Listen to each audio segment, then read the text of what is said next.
And I'm Ryan. What's up, bro? What's up, bro? What's going on, buddy? Nothing much, man. How you been? It's been a minute. Hanging in there, surviving. We got Yeah. a snowstorm tomorrow, but we got a lot to talk about tonight. Obviously, the Eagles coming off a shocking victory over the New Orleans Saints with Jalen Hurts leading the way. We got some Sixers talk. Preseason starts tonight in a little over an hour. And of course, big news: Phillies hire Dombrowski, and who knows? Maybe that'll mean JT stays.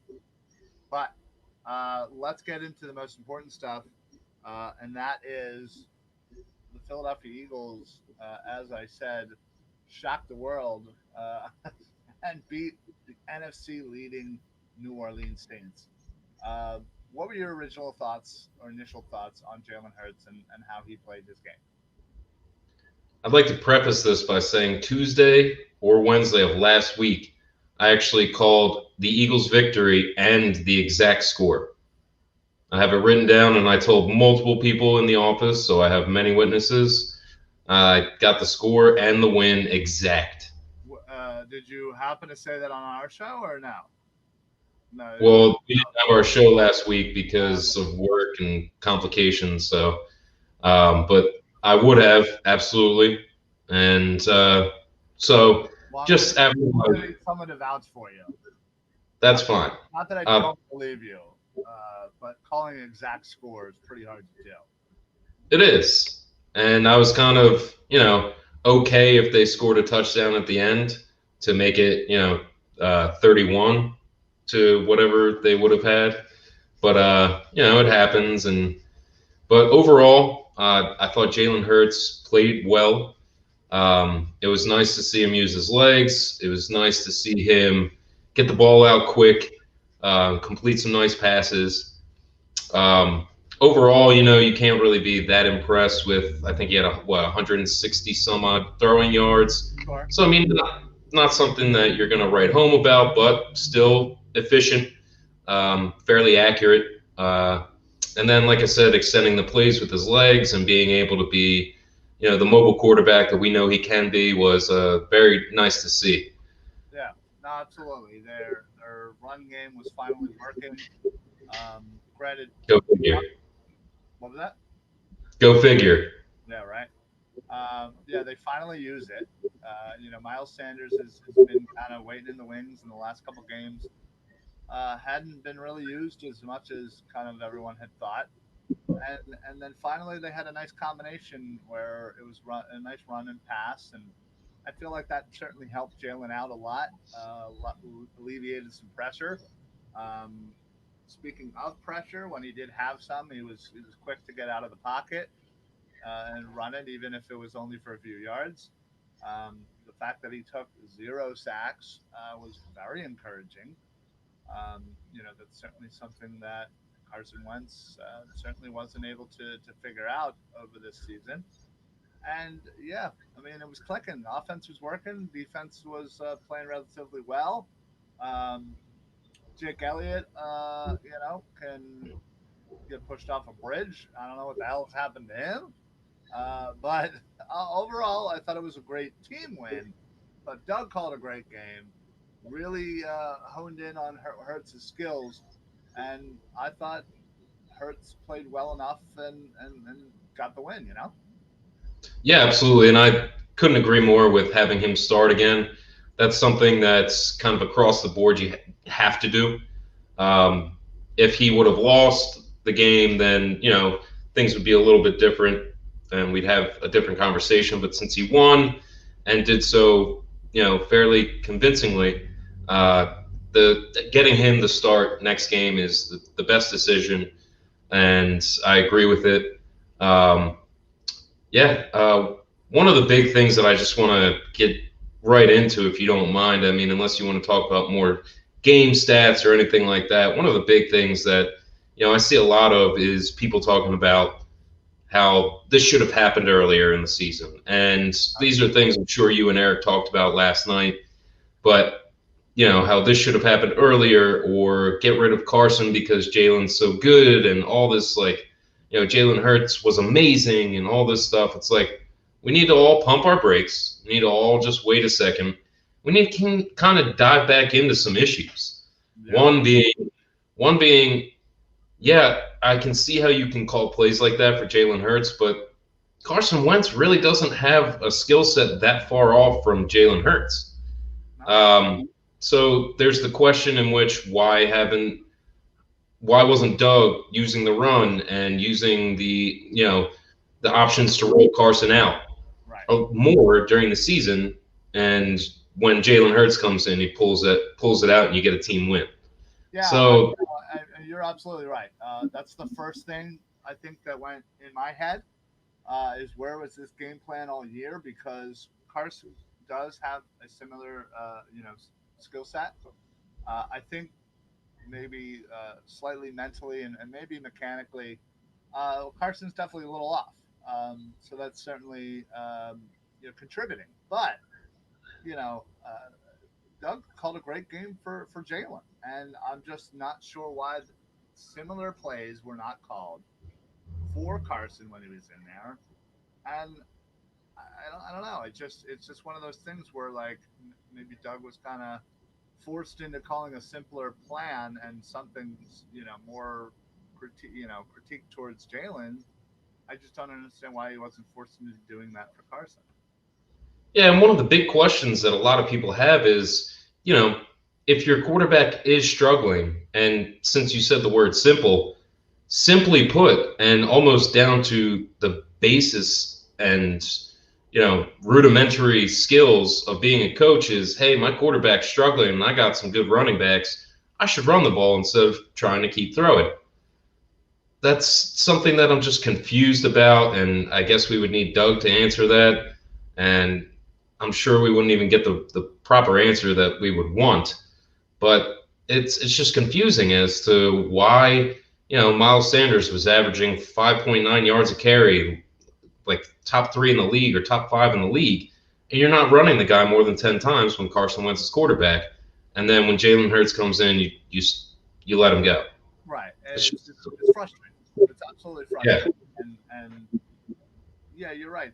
His yards per carry certainly was in the top three at one point, as you mentioned. And certainly a lot of that is due to the fact that he has 370 plus yard runs on the year, but still, like that's what Miles Sanders is good for. He has the ability to kind of just break one. And I don't know why they don't give him more opportunities.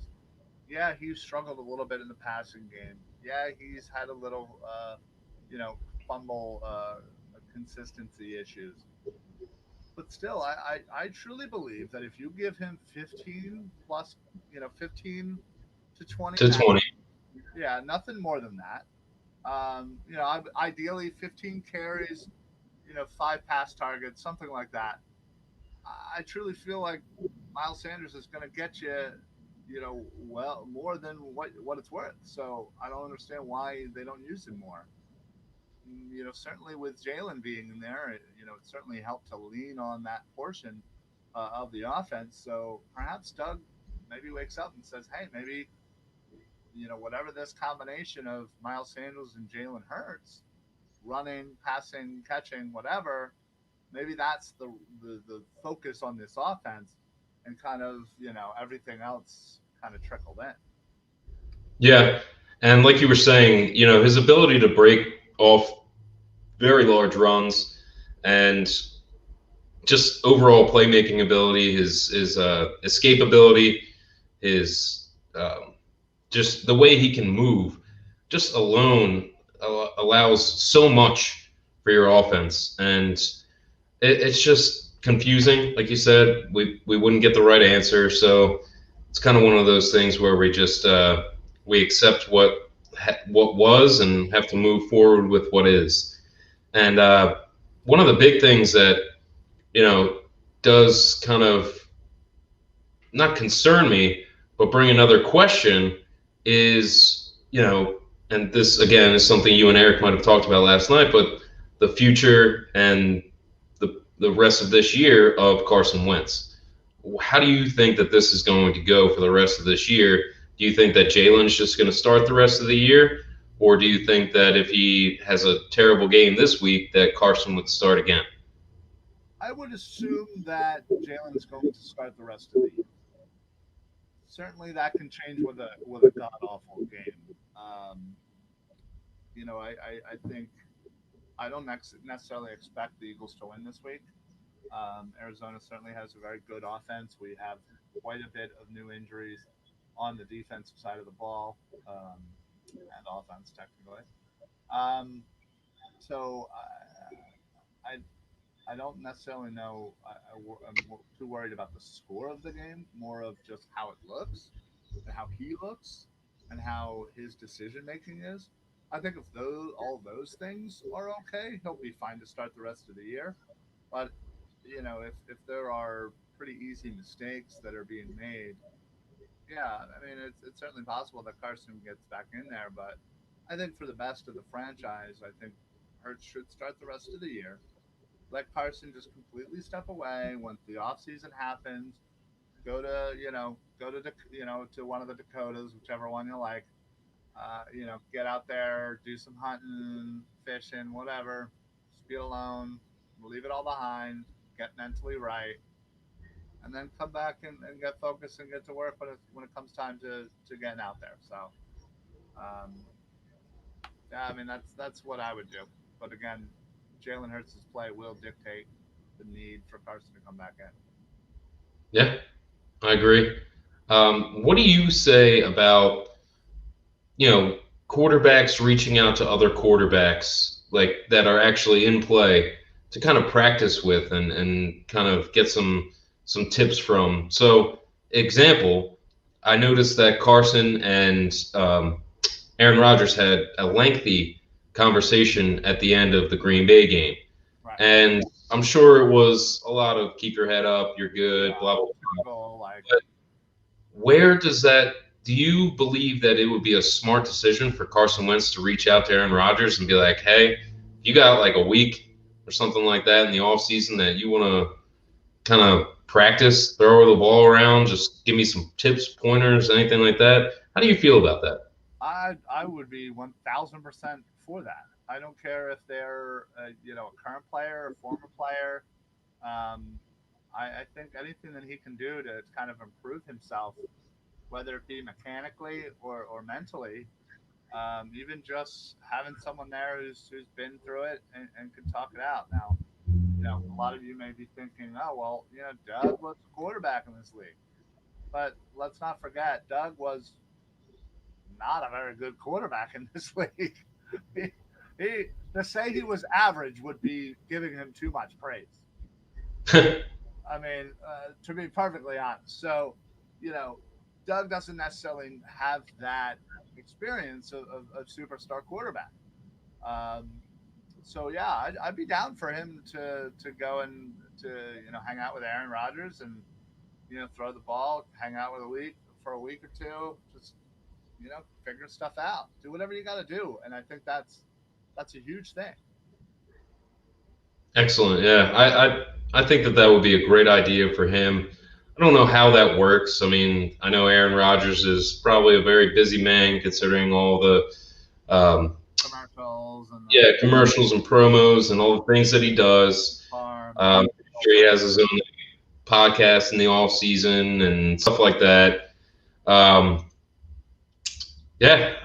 feel like it would be a great idea for him to reach out, especially considering that Carson was a Green Bay fan growing up, fan of Brett Favre. Obviously, like you said, with the Dakotas, Green Bay is a very popular team in that area. Sure. So I really think it would be a positive thing, and I hope he does. Again, it's one of those things like there's something going on. We don't know what it is, but it is evident. It's clear. And you had mentioned something to a friend of ours in a chat saying that a regression from 2017 to this year of this manner is nothing that we've ever kind of seen before. No, I mean, especially with a young quarterback. it doesn't. It doesn't happen. Let's No. be flat out. It does not happen unless there is so many outside factors, or there potentially is something mentally wrong with Carson, and it got broken during Nick Foles, or it got broken this offseason with Hurts. Who's to say, how he's handling it with, Philly is a tough place to play. So, I completely get it. But on the same, and then also, for some reason, the backup quarterback here is so popular, and that's got to be a complete mind f for a starting quarterback who's played well, who's clearly out there balling, giving his own, giving up his body to try and win, and the man can't catch a break. We still care about the backup quarterback. Yep. I wouldn't doubt it if he's a little frazzled. It's not what you want to hear, but that can be fixed.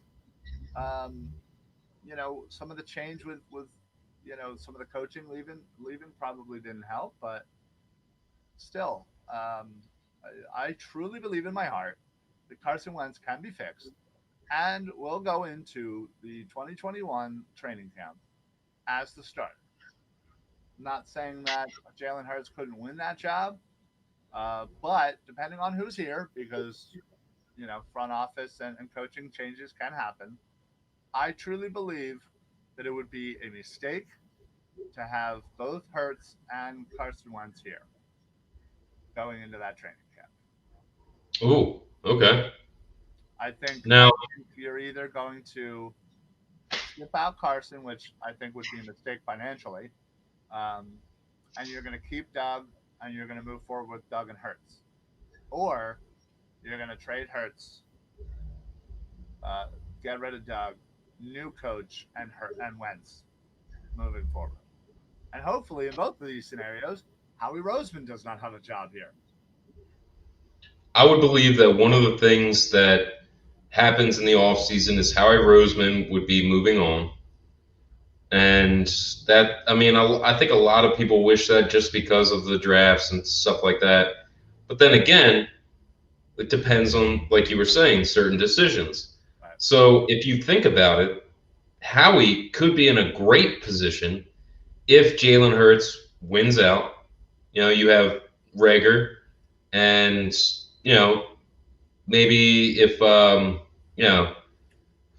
Doug moves on, Carson moves on, and then you get, or I'm sorry, if Carson moves on, and then you have Doug and Jalen, and it works out, Howie's not in the fault anymore. He actually just got another grace period in which he drafted, he Right. drafted well enough to keep him here. I'm smarter than everybody else. I saw Jalen Hurts. We're a quarterback factory. And, Yeah. and Nobody wants that. I found Jordan Mailata. Look at him starting left tackle. Oh yeah, but never mind the fact that you drafted, another left tackle in the first round that apparently it might not work out. So, yeah. See, I don't know about all that. I don't know. A lot of people have said about Andre Dillard, and he didn't show like the top. The kid is young. I'm not writing him off. B, yeah. Last camp wasn't the best for him, and obviously us not being able to see much of it didn't help. So really, we were just kind of relying on reporters, and they weren't giving glowing reviews. So, But even going into the season, having we said you have Dillard, you have Peters, Kelsey, Brooks, and Johnson. There's your line. We all talked about it in our preseason show, the roundtable, that is a nice and stacked offensive line. I agree. So Dillard and Brooks got hurt. Peters obviously an issue, and then Johnson again with his health issues. It's been rough.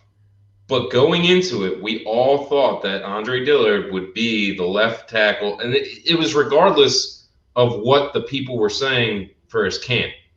You were saying to yourself, he's going to play right next to Jason Peters. Jason Peters is going to show him the way throughout the year. This is the way. This is the way. So that's my whole thing. I don't want to hear anybody saying that Andre Dillard was a bust pick because we don't know.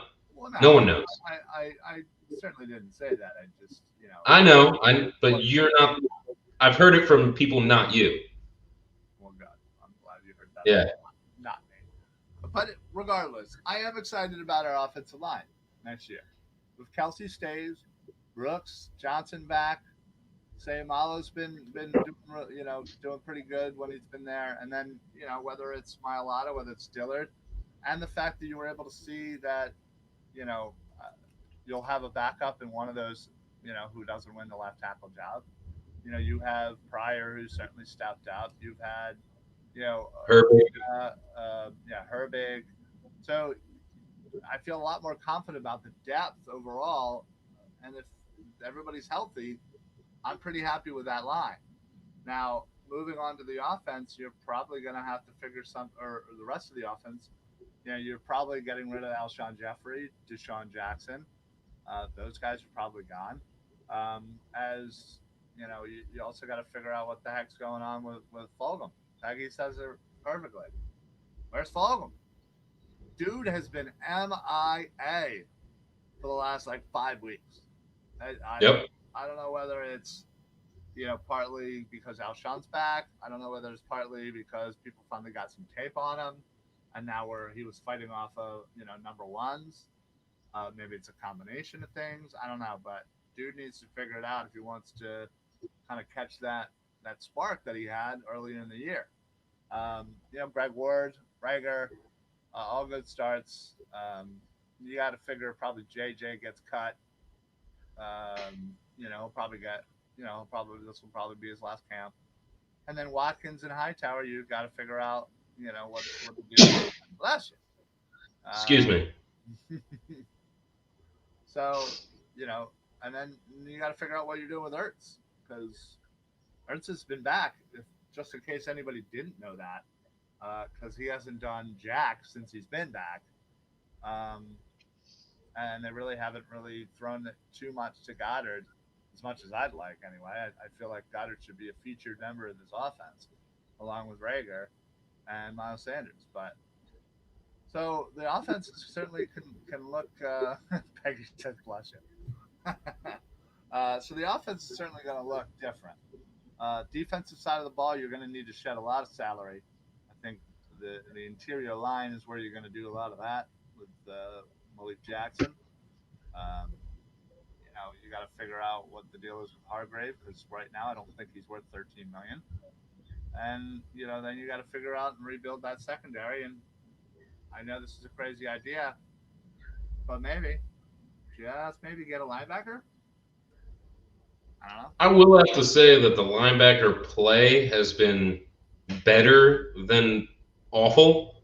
I would say which we expected. Not as abysmal. Yes.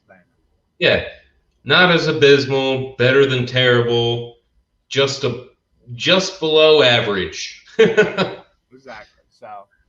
But we thought it was going to be horrific. So. That's true. That is true. So. It's like an F to a D minus. Yeah, exactly. So they have the Cardinals next week. It's going to be a tough game. Obviously, Kyler Murray is certainly,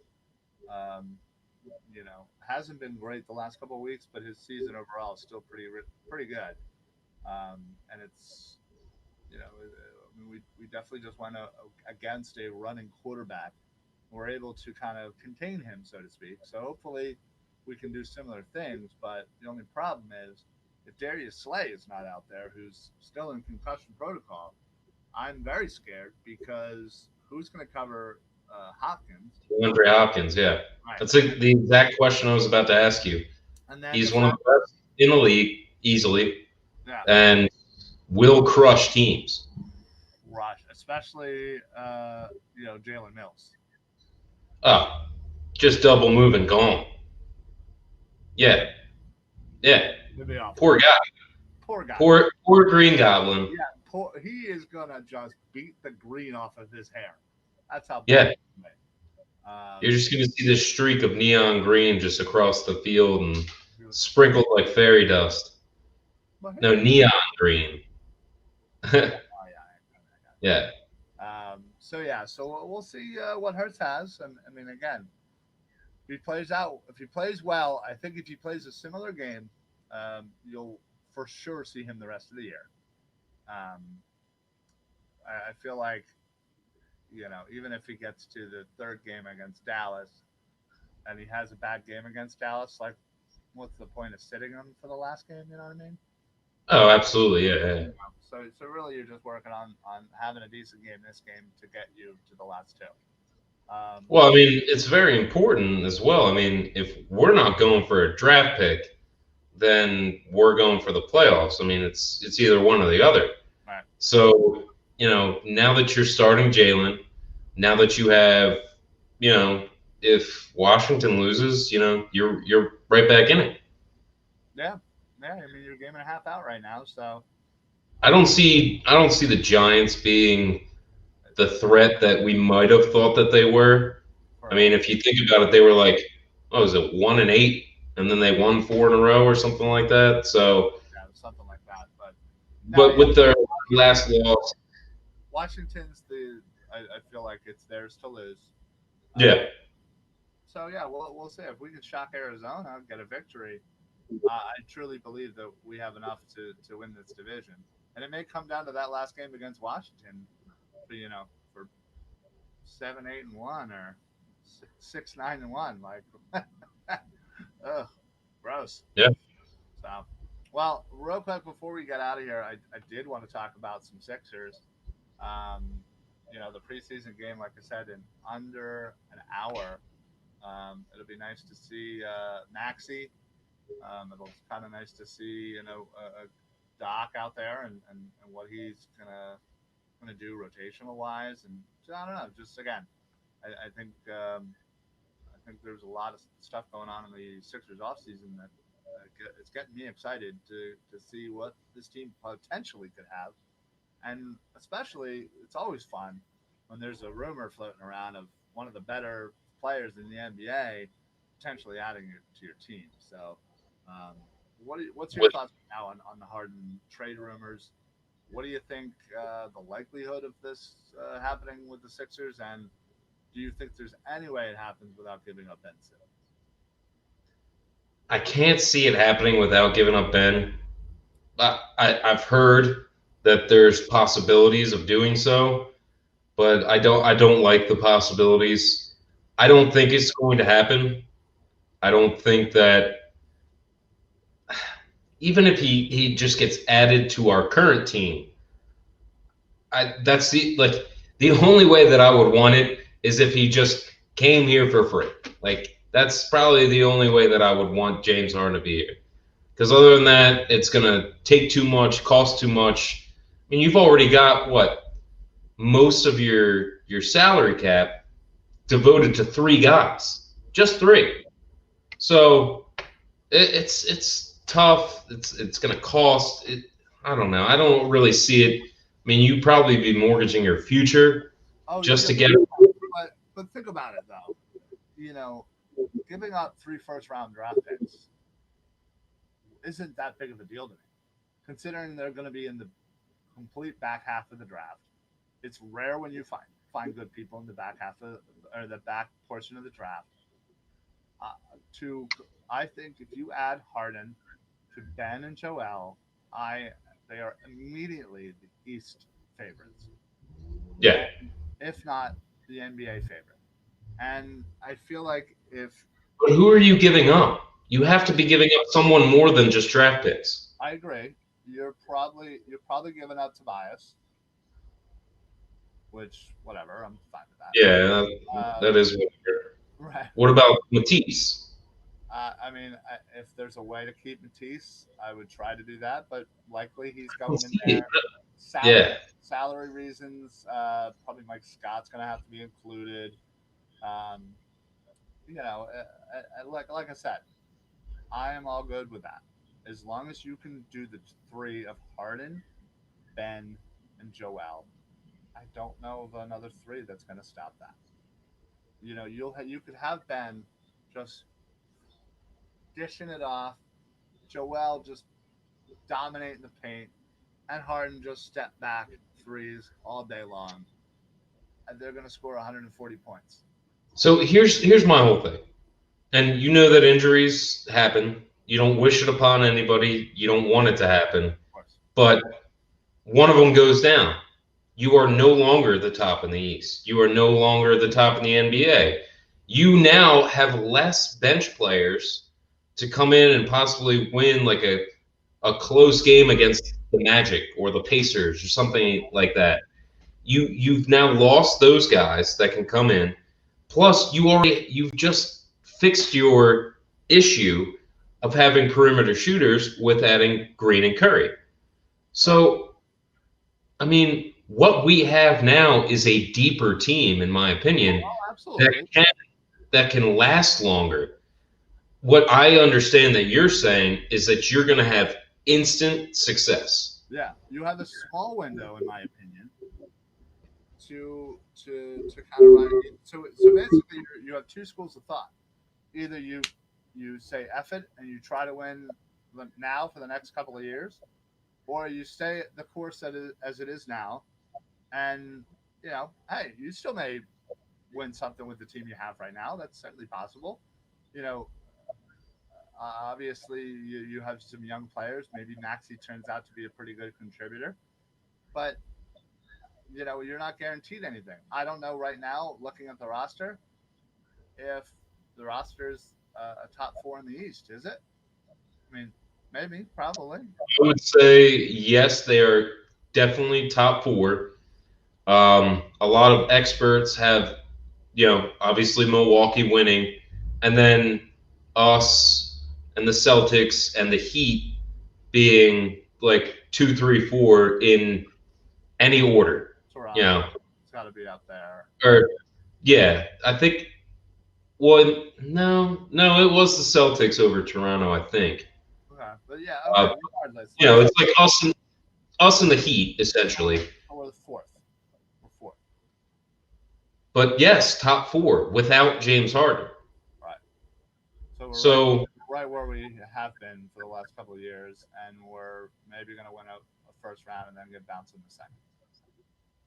I disagree that with this current roster staying healthy, if we get to the playoffs, it's more of a we'd go on like a Miami run than we'd get bounced in the first because we didn't have that last year. We didn't. I mean, we had it 2 years ago, but it almost wasn't sustainable. And I mean, you only had one guy like JJ Redick was amazing, but that's true, Pete. Thank you.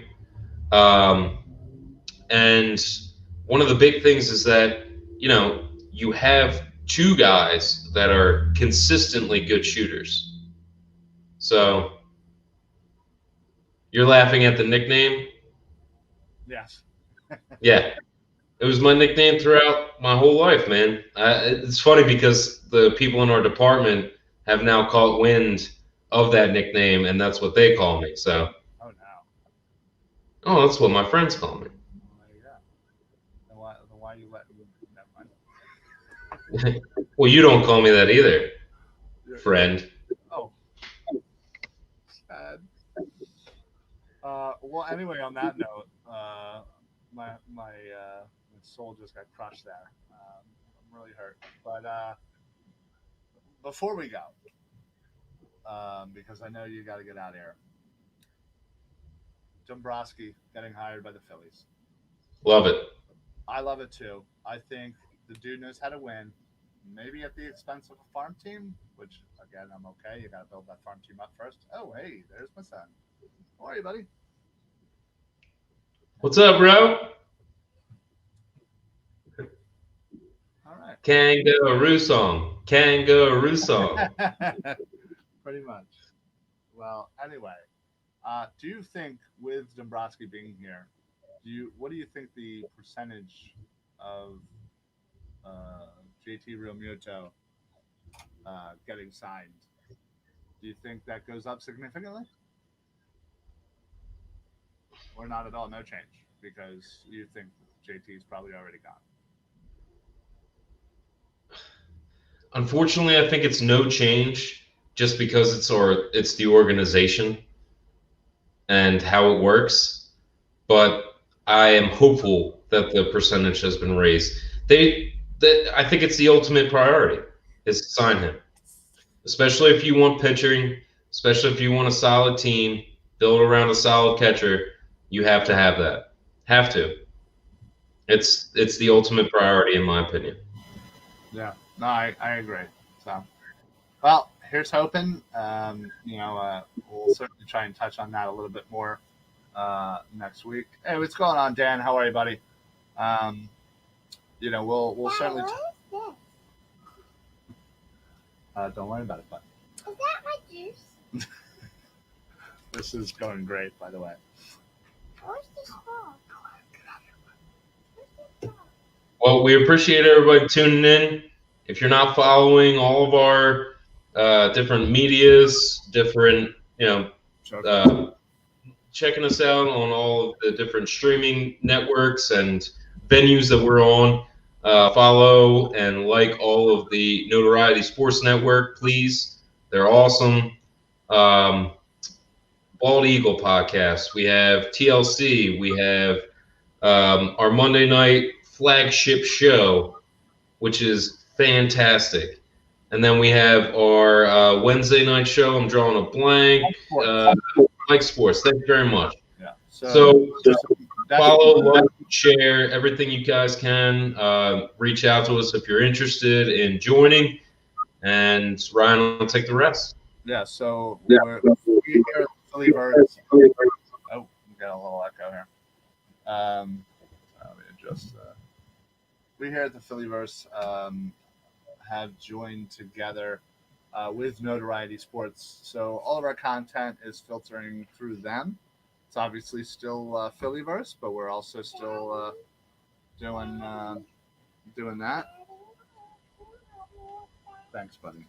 And big shout out to Notoriety Sports Network. Thanks for joining up with us, and it's a cool partnership, and we wish the best for everybody that's involved. Yeah, no doubt. So we're join up the Facebook page and the group. We're also on YouTube, Twitter, at Notoriety Sports. So please make sure you follow that. Please make sure you follow Phillyverse and all of those platforms as well. We're also on Instagram at Notoriety Sports and at Phillyverse. So check it out. You can check out the Twitter right here for Phillyverse. And yeah, just join up. And if anybody out there is wanting to maybe do their own thing, do your own show, maybe write some articles, get involved social media wise, please reach out to myself. We can get you in touch with some good people, and you can join the team. Real quick on Twitch, by the way, we are on Twitch as well under the Phillyverse. Dark Sage 9117 says, I wanted to make an interesting comment on the Eagles.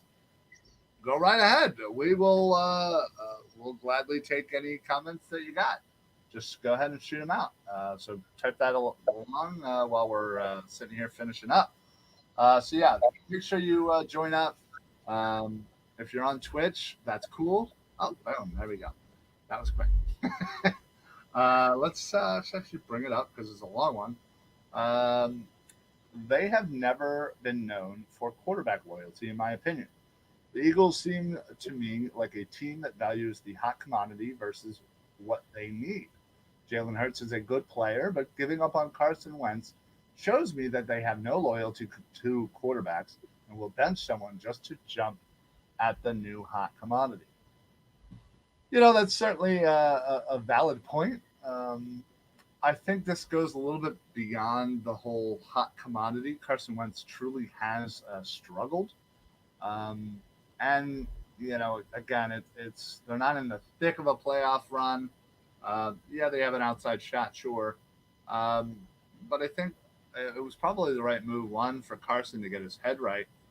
Two, to see what you have in Jalen Hurts, and see if it just created a spark in your team, which clearly it has so far. So hopefully that can continue, and you can see more and more from Jalen. But you're right. I mean, the backup quarterback is one of the most popular spots here in Philly. Uh, he goes on. He says they did this with Vic. When he went down, they pushed him aside for Foles. The owners have sabotaged McNabb by not giving him what they needed to thrive. I think that's just more of a organizational issue, not giving our quarterbacks the proper weapons. This team has certainly been more known, I think, for their defense over the years, with decent package. It's never been one of those greatest shows on turf. It's always been a good quarterback with maybe a good receiver or a good running back. It's never been kind of the juggernaut offense for the most part. Like McNabb, the simple fact that he had James Thrash and Todd Pinkston all those years, Nah Brown. Uh, I could name a couple others that would make you know puke. Um, Finally, he says this team could have won multiple Super Bowls, but this is something the Eagles have done for decades. Yeah, exactly. They just aren't the greatest at supporting their offense. Plain and simple. Ryan, what are your thoughts? Yeah, I mean, I can definitely understand that from an outside perspective.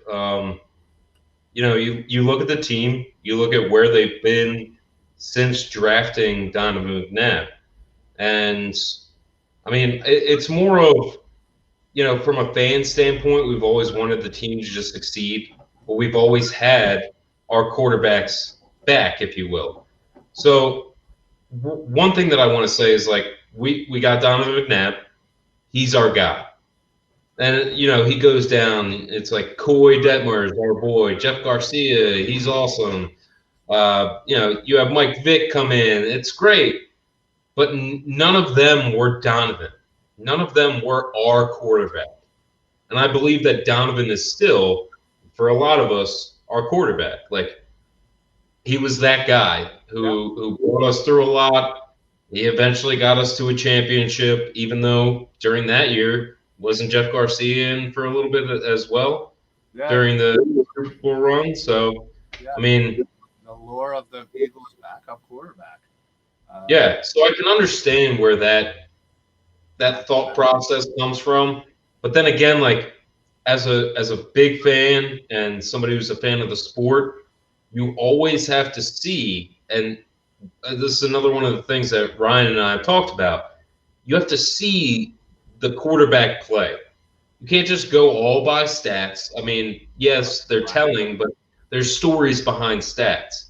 right, If you look at the quarterback and you know he's talented, you know he can get it done, and you know he has a heart and a mind for this sport, you support him. You take him as your quarterback, and you try and faithfully run with that. And I believe that Carson Wentz is still our quarterback. So just because Jalen Hurts is here, like Ryan was saying, we could trade him in the offseason if he does well. People, there's plenty of teams that can look instead of drafting some guy who's a question mark. You saw Jalen Hurts play 3 or 4 games professionally, right. and he did well. And then you can, I mean, trade for him. think about how many times that has happened uh, in the NFL. You remember Matt Flynn? Yeah, The man came in for Aaron Rodgers, played a couple games at the end of the year, did fairly well, got himself a nice big contract with Seattle, proceeded to suck, but still got himself a nice contract. Matt Schaub did that in Atlanta. The man made a career basically out of those games. Uh, Garoppolo got okay, Garoppolo's a little decent, but um, you know it happens, and hopefully, maybe we could try and do that again. But um, the quarterback is always going to be the most important position in honestly in all of sports. I truly believe that, not just the NFL. So if you can, people are if you don't have one, you're scrambling to get one, and if you have one, you're doing everything you can to keep it. So, um, uh, thank you, by the way, Dark Sage. Good content. Sorry to say this, but this is not how you win a title. Good teams know how to use money to help their team. They are strategic and want to build a competitive team. You do not just spend money on one player for 10 years and destroy the ability to have players in it. I think he's referring to his previous comment regarding Phillies, kind of the Phillies doing that with Bryce Harper.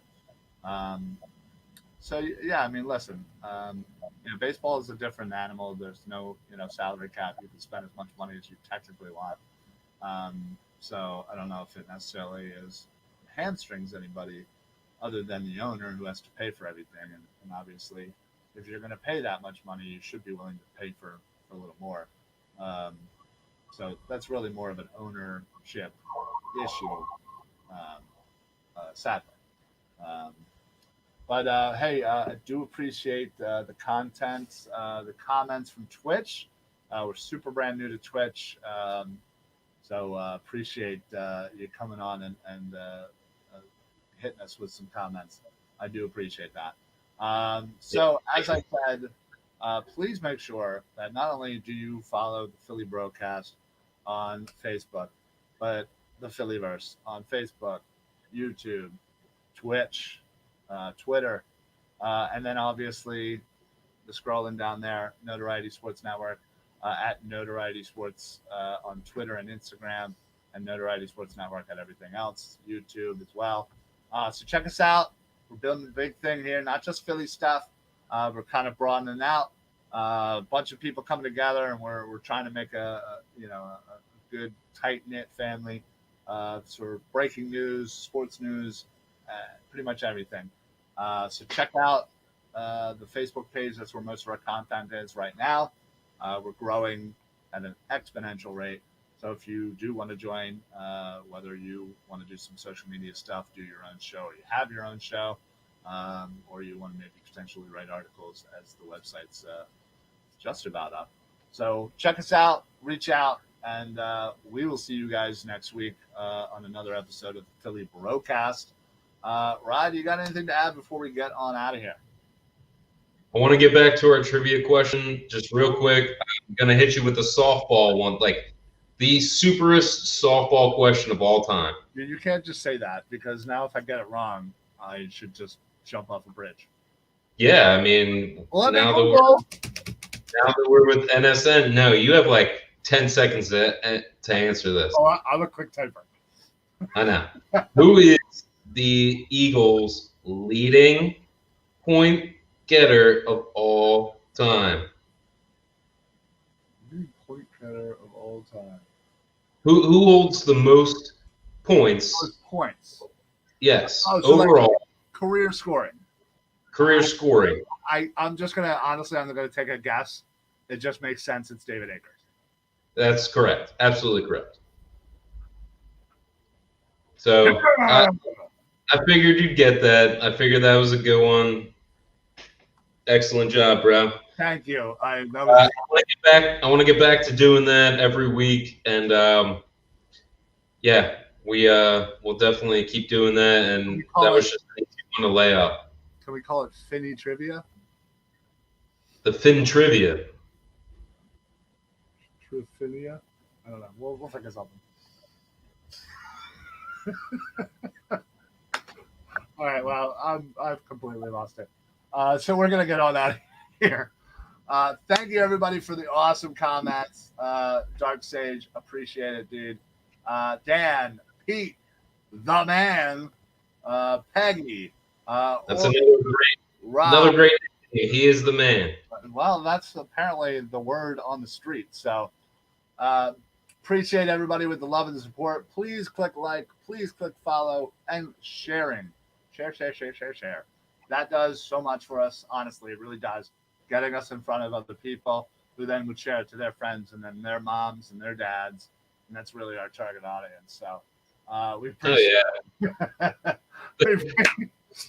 Grandma. Please share with your parents and grandparents. Yes, we're really going for the 60 and up crowd.